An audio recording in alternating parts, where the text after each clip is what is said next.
একসাথে যাই তুই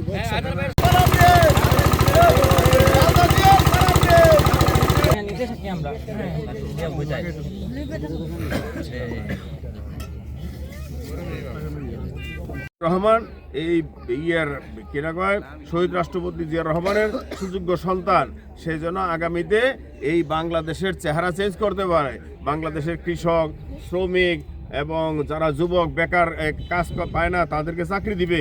এই কথাগুলি আপনারা সমস্ত কৃষক ভাইদেরকে জনগণকে বুঝাইবেন, ঠিক আছে? এই কার্ড দিলে কি হবে জানেন আপনি?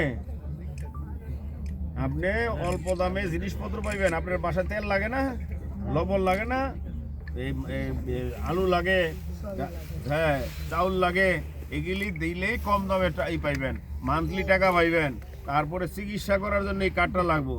এই কার্ডটা শুধু মহিলাদেরকে দিবে। এই আগামী সরকার, বিএনপি সরকার চিন্তা করছে মহিলাদেরকে মূল্যায়ন করতে হবে এবং তারা যেন ফ্যামিলির দায়িত্ব নিতে পারে। এর জন্য নাম দিছে ফ্যামিলি কার্ড, বুঝছেন? হ্যাঁ, দোয়া করেন, বিএনপির জন্য দোয়া করবেন। এই যে এটা হলো কৃষক কার্ড। এই কার্ডটা আপনি এরকম কার্ড পাইবেন। এই কার্ডটা দিয়েই আপনারে এই যে বীজ আনছেন, এই বীজ এখানে তো এটা 1 নম্বর বীজ না 2 নম্বর বীজ?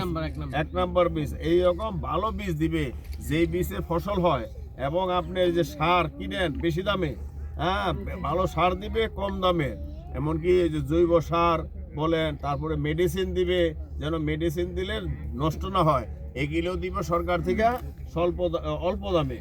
এবং আপনারা এই যে এইখানে চাষ করার জন্য যে শ্রমিকের বেতন দিবেন, এর জন্য ব্যাংকে থেকে কম সুদে লোন দিবে, টাকা দিবে, যেন আপনি কোনো কষ্ট না হয়। এবং এই ফসল নষ্ট হয়ে গেলে সরকারে ভর্তুকি দিবে।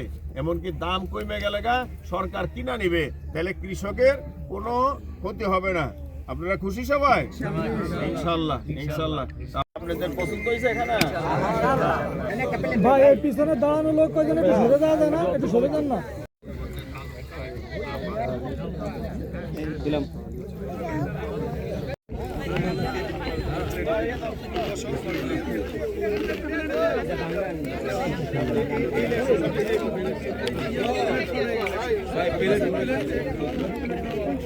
বস না তোরা, মারো এনে শুট নিয়ে বলে